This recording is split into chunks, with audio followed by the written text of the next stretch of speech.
Greetings, and good afternoon to all you green thumbers out there. It is Plant the Seed Radio Show, and I am your host, Shiba, the Green Thumb Diva. And today we're spicing it up today with some Cinco De Mayo-themed goodies. Right over the airwaves. I'm bringing you some festive talk today. First up, before I get into it, you already know, if you are new to my show, which is on Hits92.3, thank you for tuning in to the show. I thoroughly appreciate you, and I hope that I say something that brings you back my way. I do. And to all you new not the new, I just talked about the new. And to all the continued followers and supporters of Plant the Seed Radio Show who have already been down with me since day one, that's February 4th, 2022. 22, 23, 24. Yeah, that's right, 22. Thank you. And you know I celebrate you. Hey, you know I celebrate you. So thank you again for your continued support. And like I said, today is Cinco De Mayo. And, we always, just call ourselves adopting all these different, themes that we celebrate. And we are celebrating it today. I see all the parking lots filled up at the restaurants on my way here. So, at y'all. But let me give a shout out to the Aries. I wasn't here in April to give a shout out to my Bianca Harrison. Yes, I gave your whole government. Happy birthday to you. That's the big 29. And Tia, that's my last hit. Today is her birthday. Girl, she was born on Cinco de Mayo. Boy, you threw a wrench in your mama plans. Girl, she was about to do something else, but she had to bring you into the world, and I'm so happy you're here. So, happy birthday to you ladies. What's the next one? Taurus? Is that what's coming up next? I don't know, but anyway, it's happy birthday to the Aries. Shout out. So, anyway, I am happy to be here today on Cinco de Mayo because we are going to talk about some delicious salsa. How do you grow it? We're going to talk about the ingredients of growing your own salsa. We're going to talk about some lime that you add with your margaritas. We're going to talk about tequila. Did you know that tequila is actually from a plant? The beautiful bluish, grayish agave plant. So we're about to talk about that process. And to top it all off, the star of the show is good old corn. We're about to be corny today and talk about all this corny corn. Okay, so keep it locked to Plant the Seed Radio Show because we are about to salsa our way to some gardening tips on how to grow your own salsa. Let's go, okay? You heard him. He is too excited about that. So let's get into it. So what is the star of the show when it comes to that salsa? Tomatoes. You say tomato, I say tomato. We all say, make that salsa. Let's make that salsa. So first up, like I said, is the tomatoes. Now, no matter if you're growing heirloom tomatoes, cherry tomatoes. In order to grow the best tomatoes, they need to be in sunlight. They need thriving, warm sunlight. Make sure the spot is perfect and the sun is on them at least 8 to 10 hours. Okay? Well-drained soil. Give them a good drink and they will grow. Okay? That's your tip for the tomatoes. Next up, your spice in your life. That kick, or just some mild bell peppers, or those fiery jalapenos. So what they need is plenty of water. Listen to the water. That's what they need. Keep your Look, the peppers need the hot sun, and they out there in the hot sun. The little leaves is just, they depleted of all the nitrogen. So please, you got to give them the water. Okay, so in order to keep your salsa growing great and to have those peppers, make sure you got that water. Up, up. Chopping up those onions. You hear it? Chopping up those onions, those tear jerkers. Now you want to grow those? You need them in loose soil. You know, that fluffy, good soil. Organic soil. All right? So space them out because you need their bulb to get big. You want a big onion bulb. Okay? So that's your pro tip. Space them out so you can let them grow big and bold. I love some onions in my salsa. So you know what's up next is that delicious greenery. That salsa, that cilantro that adds that kick to that salsa. So I grow cilantro, quite a bit of it, because it's high in the store for no reason. So like I say, I pop them seeds in the ground and I sprout up my own cilantro. So this zesty herb, it prefers cool weather. So it's okay to grow it in shade. Somebody's already biting down on this corn.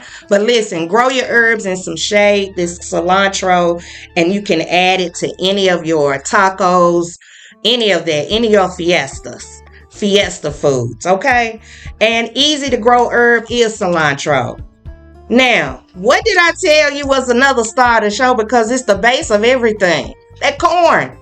The corn. So as you can hear, somebody's just so rudely crunching down on some of this corn. But listen, corn is one of the most popular growing crops in the whole world, really. We use it for so many different things, okay? But what was that mean? Okay. So first up, let's talk about it. So corn, yes, it's tall and it you think it's thin and it really doesn't need a lot, but it is a heavy feeder. So fertilization is important. Great organic soil is important. Make sure they're about 12 inches spaced when you grow them. Okay. The tops of the tassels, when they blow in the wind, that's how corn is pollinated. So it's important to grow them close together so they can pollinate each other and you can have your ears. Yeah, so corny. You can get your ears, and when they're about knee high, if you plant them right, by 4th of July, you can harvest them. And you'll know they're ready because those ears will point your way. You just snap them off and they grow. And they come on off. Sometimes I eat mine right there, standing there, because it's so sweet and good. That's what I do. And also, did y'all know that I raise rabbits? Okay, well, I do. And I use the poop, and I fertilize my corn with the poop. It's good for keeping the moisture. It's good for pest control, and it keeps it organically fresh for the corn. So, thinking about it, I also want to tell you that tacos, I lost my train of thought, but I'm back. Taco tradition corn varieties used in Mexican dishes. They use a certain corn called dent, like D-E-N-T. That is the best corn to use when you're using, when you're actually making it from scratch. Okay, that's a variety. Or even the blue corn. The blue corn is a good variety too. So, like the corn grow blue? It's actually blue. They have corn that has different colored kernels. One year I actually grew strawberry corn. And it grew and it looked just like a strawberry, except it was corn kernels. And it was red, kind of pinkish red. What does it taste like? It's popcorn. It tastes just like popcorn. Yeah. And it crunched just like that. So much on this show. So yeah. So that's what it is. And also, before I give y'all this quiz, this little quick trivia, let me tell you though, there's another thing that this will probably freak you out too, Sunshine. Corn had there's a Mexican delicacy called smut. Okay? Smut. It's a fungus, actually, and it's an infection that happens to the corn plant. but it's a delicacy. It's a fungus, but to eat it, I have heard, because I haven't eaten it, I have heard it packs a bunch of flavor. It's just some type of, some type of flavor, but it's not cute when you see it. I've grown corn that actually was in a bad spot. And when you grow corn, make sure the spot is not too moist or humid, because you'll get this smut. It's actually called. I wrote it down the way I could pronounce it. Oh, did I don't. I guess I left it at home. No, here it is. It's called Hulakachi. Hulakachi. So that's what it's called, the technical term, but it's also known as smut. So it's a fungus. It's when the kernels swell up and they form this grayish, bluish, black growth on it. But it's a delicacy. They eat it, and people eat it, and they put it in dishes like quesadillas, soups, and tacos. It adds some type of unique, delicious taste. And it's something traditional that's in a Mexican meal. So, hey, we're learning about Cinco de Mayo things and cuisines and culture. So, hey, why not add that in there too? It's called smut or Mexican truffle. So, maybe one day if any of you want to go out and try a Mexican truffle, now you know what it is. It's just the corn that has gone into an infectious type of stage, and you're eating a disease. Okay? See, I'm corny today. So corny. I'm on a roll. A corn roll. Oh, yeah, I'm on it. I'm on it. Okay, so let's talk more about corn. Okay, so like I said, I want to give you some facts. I give you real agriculture news that you can use. So we're here on this agriculture radio show. So let me just tell you about growing corn and how it is used in everything we do. My saying is there is no culture without agriculture, and it's so true because we use corn for food and nutrition. We use it for feed and livestock. We use it for industrial uses. It's versatile. It's an economic importance, and it's a cultural significance, right? So, thinking about the food and nutrition, hey, it's a staple food and crops. It has vitamin A, vitamin C, all of those good things like potassium and magnesium. So corn provides us some great nutrition, some good nutritional values. But guess what? One thing that I really push for, and that's because it's a biofuel, and that's corn. Corn is used for fuel. And if we could figure out a way to keep food prices from rising and start using more ethanol instead of gasoline and all these other blends that we use for our cars, we might could help the impact on, the environment. Corn is something naturally grown, and we use ethanol. We get ethanol from our corn use. And what they do is the farmers grow a specific corn. It's not the corn we eat, but there's a specific corn that is used for ethanol. So farmers use this one specific corn, then they harvest it, they process it, then there's a fermentation process that happens with this particular corn. And ferment is just basically when it's just sitting around and different enzymes are going bananas in this one container. Then there's yeast that's input into the fermentation process. And the yeast is actually the final process to get the ethanol. They add some they distill it, which means too, they add some things that make it where humans can't consume it. So they mix that together with this ethanol. Then they send it out to gas stations, but there's a blend. So you may see it on the gas pumps. It may say E10, and that means it's 10% ethanol and 90% gasoline. Or you may see E85. That's 85% ethanol and 15% gasoline. All right. So those are the blends that we are putting in our cars. But as we know, if we use more of the biofuel, that would help with sustainability. It would help with just so much pollution and other things that gasoline brings and diesel and all of that. So that's just a little history on something that we can do with corn other than eat it. Okay? Or make it pretty during Halloween. I see y'all taking that corn and just leaving it out on your porch, just thinking it's pretty. It's cute, but pop it. When you finish, pop it. Or put it in a nice little roller. You can roll it up on peanut butter and give it to the squirrels. Let the squirrels eat it, y'all. You don't have to throw it in the trash. I've seen that too. Stop it.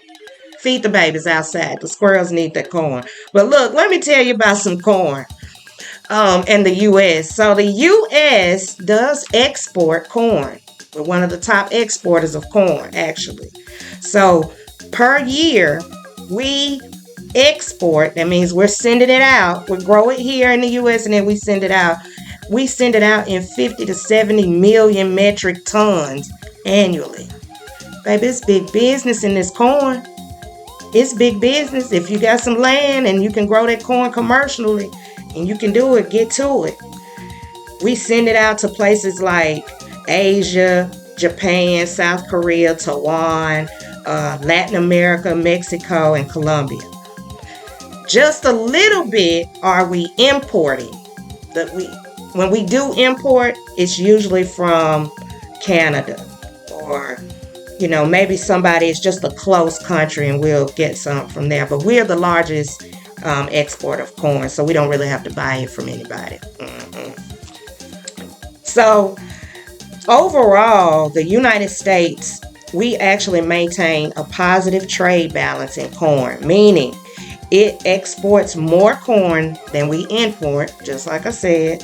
And then the value of corn, of U.S. corn exports, it varies. It just depends on the global market. And remember, the weather patterns. What's going on with the weather? If the weather is all messed up, then the crops are going to be jacked up. We're not going to get it at the right time. So the markets, if you follow Wall Street and all those markets, weather drives it. So I told y'all about a month ago, y'all better buy the Farmer's Almanac. The Farmer's Almanac give you heads up on what's happening in the Wall Street and all of that. So take heed and grab y'all a Farmer's Almanac and follow corn, because the United States is balling in corn. We are. So let me go ahead and get ready and take this quick break. Okay. So hola, or should I say adios, amigos, for a short time. We're going to take a quick break. And I want you to keep the fiesta going with Plant the Seed radio show on Hits 92.3, the real definition of internet radio. We'll be back. Yeah, we're going to have, that's what they anticipate. Everything that I'm reading is saying yes, they will be here.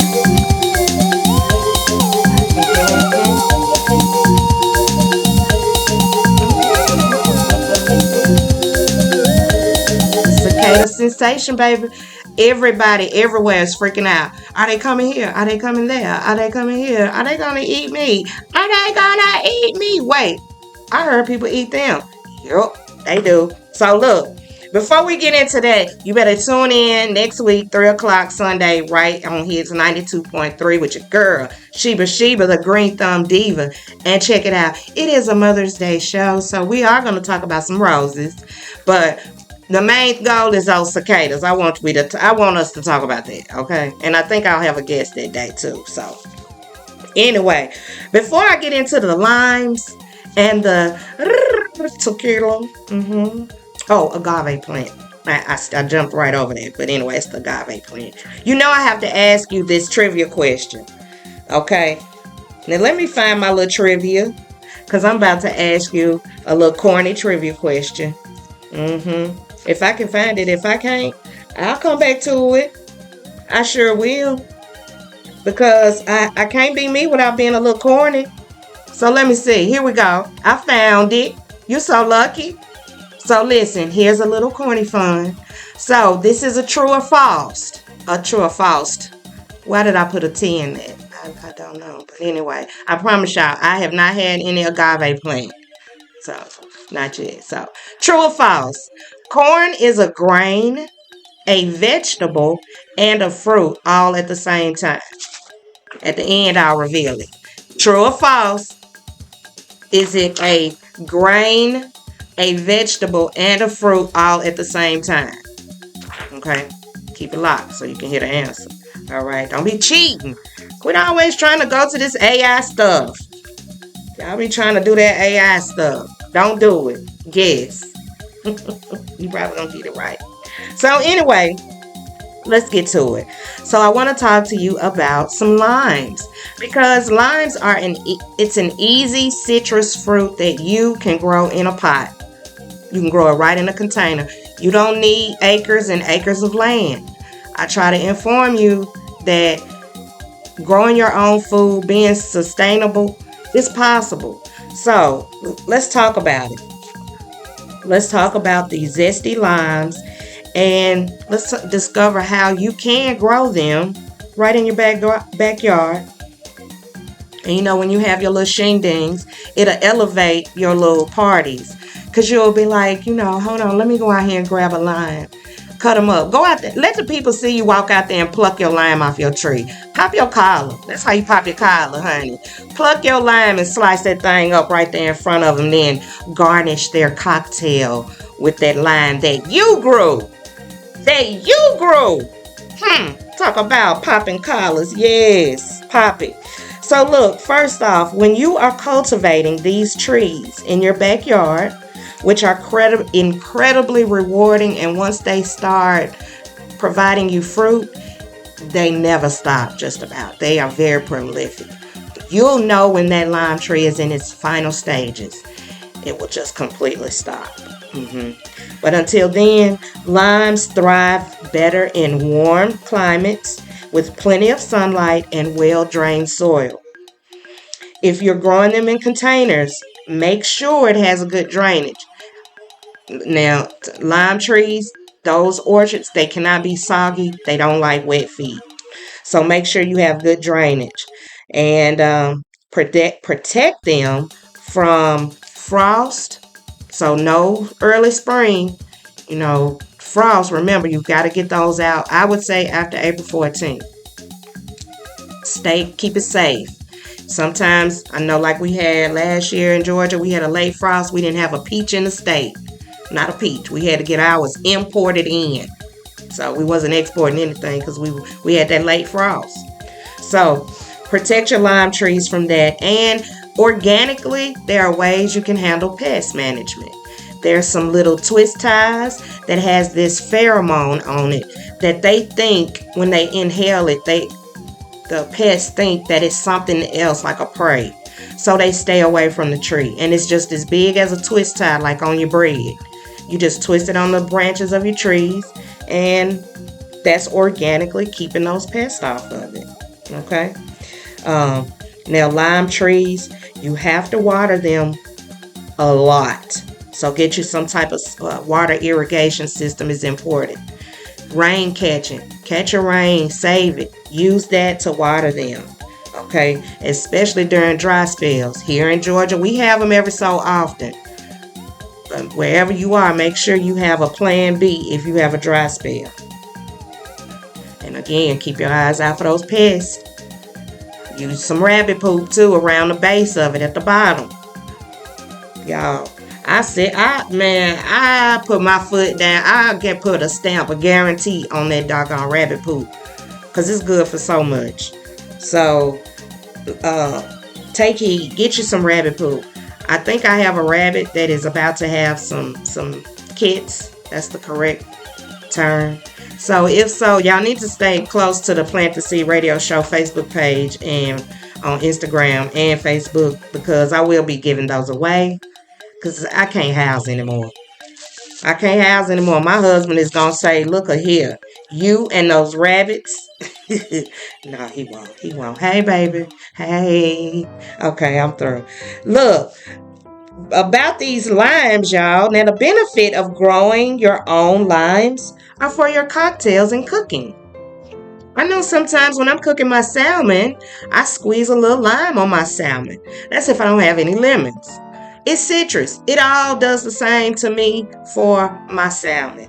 So, and like I say, it gives a good burst of just flavor to your margaritas. And I can't let you go without giving you a quick homemade margarita recipe. The show's not over, but I'm done talking about limes. So let me give you a quick recipe. Go ahead. I'll wait 3 seconds for you to get this pen or pull your phones up so you can type it in. Are you quick with your thumbs? How quick are you? Okay. Now, you got it. You got it? Okay. Here we go. Now, you need 2 ounces of freshly squeezed lime juice. Now, remember, that's the limes you just grew out there in your container. So, go get it. Squeeze it. And then you want 1.5 ounces. I'll probably put 2.5, but 1.5 ounce of your favorite silver tequila. We'll be talking about that shortly. And you also want a 1 ounce triple sec. Then you want some agave syrup, or you can use simple syrup, and we know that's just sugar water. So you can use either one. I'm going with the agave. That just helps the flavor of the tequila. See, that's another tip for y'all. Agave syrup and tequila, woo, it's together. So anyway, get you some ice cubes and your salt, if you like salt, for your rim, and get you some lime wedges. Cut your limes up. Okay, that's for your garnish. Now you already know, rim it up, get your rim wet with your little lime. And then you put your salt on it, or your sugar, whatever you like, or you like a bare rim. You might like ball rims. Hey, whatever floats your boat. Ball rims, it is. Then you fill it with your glass of ice, your shaker. You're going to combine the lime juice, the tequila, the triple sec, and the agave syrup. And then shake it up. Shake it up, baby. Now shake it up, baby. Twist and shout. Twist and shout. Okay, so shake it up. Then pour it into your glass over your ice. And then garnish it with your lime wedge. And then sip it like this. And enjoy your refreshing homemade margarita. That's that Shiba Green Thumb Diva stuff right there. So, hope you enjoyed that today. Make you a margarita. All right, now look, we got to keep it moving because time waits for no man, and baby, radio time don't wait. So, let's keep it going. Now, this is what a lot of people are indulging in today, but there's a process to get there. And so, we're going to talk about this succulent. It's basically a succulent. And if you know what a succulent is, those are one of the hardest plants you can kill because they really don't need attention. You soak them really good, maybe like a month. Like today is what, May 5th? So May 5th, soak it. Then I won't have to really soak it down till June 5th. Like, succulents are the plant for those brown thumb divas. Okay? If that's you out there, get you a couple of succulents. And the best place to keep them is your bathroom because they like the humidity. And then it feels good too. It gives you a calming sensation when you go in your bathroom. You feel all calm, like, oh, where am I? I feel tranquil. I feel all tranquility is flowing through the room. So, agave is just a huge succulent. And guess how long you have to grow it? You have to grow it 7 to 14 years before you can even harvest it to make this delicious tequila. So, 7 to 14 years, I keep saying days, this plant is growing. And it's so much hard work when you get ready to harvest this agave plant. The workers take this shovel, really sharp shovel. I can't think of the name right now, but it has a name. Or they take a hoe, and it's really sharp. They take it and they shuck all the long pointy leaves off with the spine of the pricklies. They shuck it off and then it just leaves this big ball. And that's the nectar. That's the tequila. That's the tequila. That's the tequila. It's the tequila, y'all. And so what they do after they get that big ball of nectar, they cook it.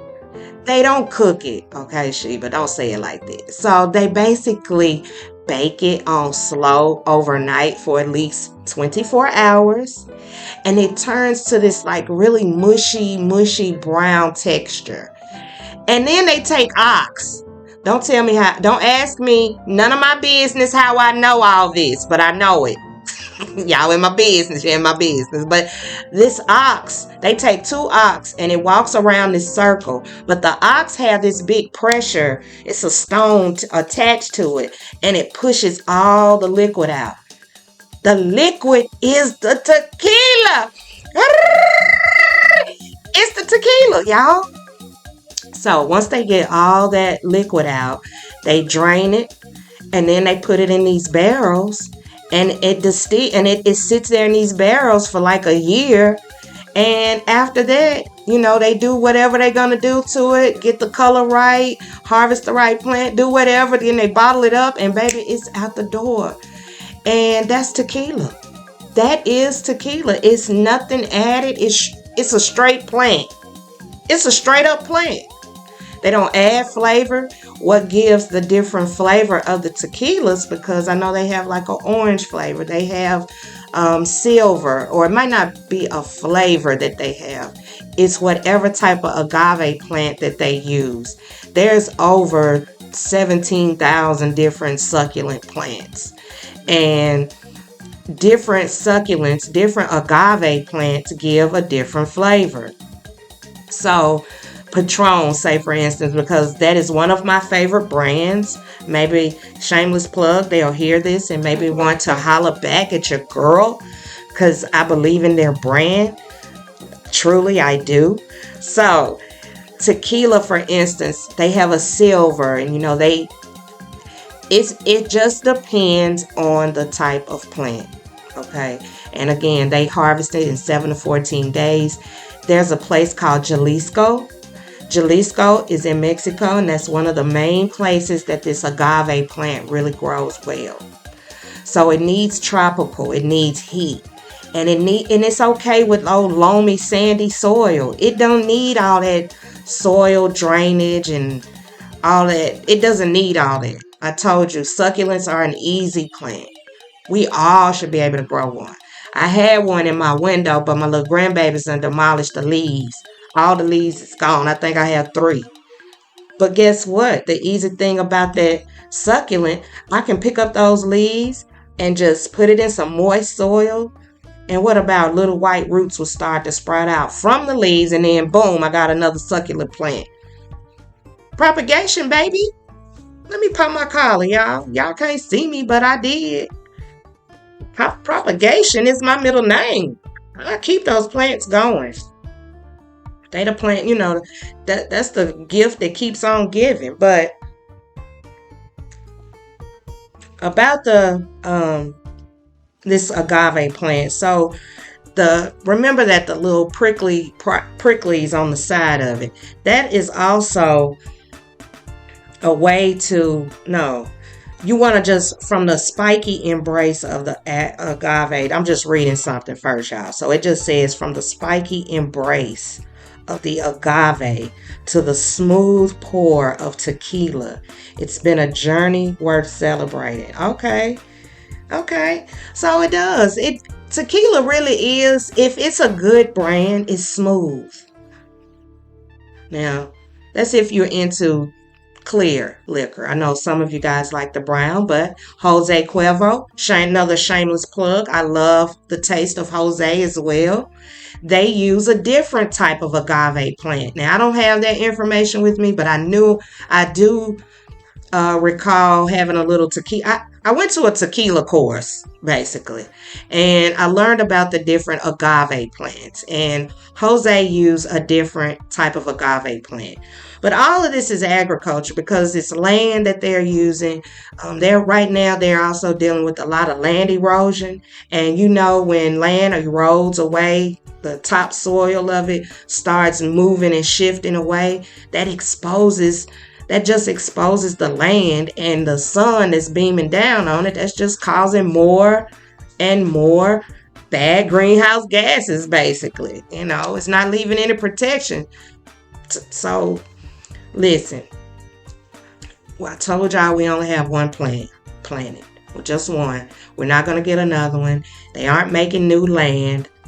Actually, every other day I drive down the street, they tearing more trees down, getting ready to build something else.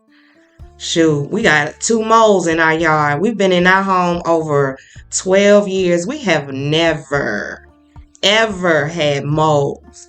We've also seen coyotes run through our neighborhood, a little fox. I won't call them coyotes. I think they were fox. So we've seen that, and that's because we are disturbing animals' homes because we're steady building. We're selling the land off and buying it. But there are some places, like in the rural areas, they have signs out, and those people in those areas say, "Hey, keep it rural out here." So, and you notice in those areas the trees are just as is. I can drive down the street. There's deer running across the street. You got to drive slow. But those areas are trying to preserve our land because we're not getting any more. So, anywho, we're talking about this agave plant. And with the agave plant comes other things such as how do we take care of it as far as fertilizer? Agave or succulent plants, fertilization is not needed at all. Keep in mind when I said they like sandy soil, they like loamy soil, and loamy soil is just a mixture of sand and some clay, and it's just mixed together, and it kind of gives you a loamy type of texture. So they like that kind of soil. So fertilization is not needed at all. Trial and error. I'll give you a little story about fertilization. I had an aloe plant before the one I have now. Hey, I'm out there fertilizing it, doing my thing. It was growing really nicely, and I put fish fertilizer in there. Fish emulsion.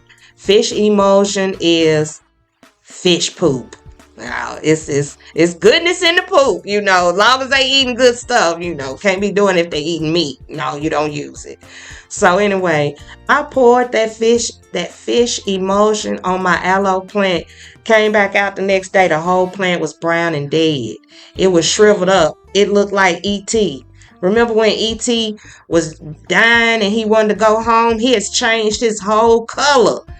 He was like a pale grayish something. I want to watch E.T. I haven't seen that in a long time. Thinking about that. Okay. E.T. phone home. That's my initials. Evelyn to Shiba. Okay. So anywho, but like I say, so don't fertilize. Don't fertilize that aloe plant. Don't fertilize your agave plant. It's not needed.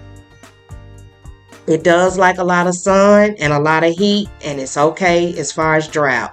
It's a drought tolerant plant. Let me tell you another fact about it. And I don't know why they don't grow more. It's a fire resistant plant. It don't burn up. What in the world? We need to start building planes and houses out of agave plant. I don't know if it's possible. That sounded a little slow, but if it's a plant like that. But anyway, it's fire resistant. So that's something good for landscaping ideas if you live in wildfire areas. If you're out there in California and you're near wildfires or potential areas, plant those around your home and further out, like by your driveway and things like that. Shoot. Everything has a purpose. And look at that. It is a plant that is fire resistant. Also, Deer and rabbit cannot stand them. So if you have a problem with deer coming in your home, why don't you try to incorporate agave plants or a succulent into your landscape? That will help fight off some of those pesky pets like rabbits gnawing on gnawing on things. And it also gives your landscape a different look, a different appeal. And you may be getting ready to put your house on the market. Hey, spruce up your front yard and add some of those succulents. And I recommend getting some for your bathroom. Sit it around your tub. It looks gorgeous. I'm going to get my succulent back thriving since my grandbabies decided to take the leaves off. So today has just been a fiesta type of day. I hope you are salsaing somewhere, shaking it up. I hope you are making some margaritas or just laughing somewhere with family and friends, enjoying yourself. I think my husband and I and my son, we're getting ready to go. We're not going to go and eat any tacos or anything, but we're going to go and eat some wraps. We're going to go by one of our favorite places, and that's Miss Tassili. So we're going to go by there and see her, and well, she might not be there, but we're going to check out the wraps today, and then we're going to have us a few, what do you call them? Mock. We're going to have some mock margaritas. I'm winking, but I'm not winking. We're going to have some mock margaritas today and perhaps make some salsa because I have harvested some tomatoes. I did harvest some peppers. I have cilantro. Now, a tip that I didn't say that I do want to include, grow your cilantro next to something that's their friend. So I grow my cilantro near my tomatoes. They fight off that hornworm. That big old fat hornworm. They fight that off. And then, they just companion plantings. They say it enhances the tomato taste, but my tomatoes still taste good. So I like to do it because it fights the pest off. So, y'all, today has been a good time. So, Viva La Derche, Viva a La Derche. No, it's just adios. That's what you're supposed to say. So, look, don't miss next week's show. It is a Mother's Day episode. We'll talk about roses and all the sweetness, but we're going to talk about the cicada sensation. So, you want to keep it locked at 3 p.m. on Hits92.3 ATL for a blooming good time. And follow me on Facebook and Instagram at Plant the Seed Radio Show to keep up with what is going on with Shiba, the Green Thumb Diva. So, it's been a great day, and I hope you are having a good Cinco de Mayo. Enjoy, keep it going, have a great week, and you already know there's no culture without agriculture. Plant that seed. I'm out.